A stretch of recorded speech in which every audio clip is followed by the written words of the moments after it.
પઢિયાર પરિવાર વતી સૌને વધાઈ સાથે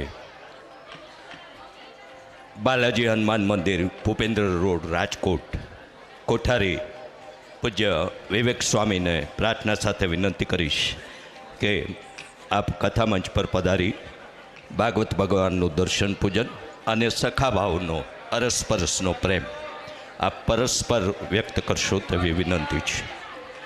વિસાવદર ગુરુકુલથી પધારેલા સ્વામી આનંદ સ્વરૂપ સ્વામીજીને પણ પ્રાર્થના સાથે વિનંતી કરું કે આપ પણ કથા મંચ પર પધારી આપનો સખાભાવ અને આપનો પૂજન ભાવ ઠાકોરજી પ્રત્યેનો વ્યક્ત કરશો.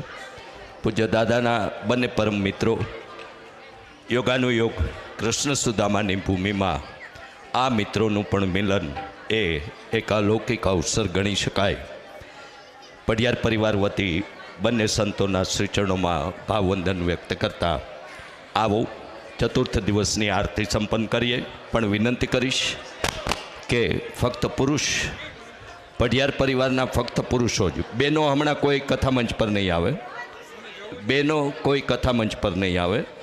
ફક્ત પુરુષ પૈકી 2 કે 4 વ્યક્તિ આરતી માટે કથા મંચ પર આવી જશે, જ્યારે અન્ય પરિવારજનો કથા મંચની સામે આરતીનો લાભ લેશે. આવો ચતુર્થ દિવસની આરતી સંપન્ન કરી સૌને ફરી આભાર વ્યક્ત કરતા પઢિયાર પરિવારના સૌને જય દ્વારકાધીશ, જય શ્રી કૃષ્ણ, રાધે રાધે.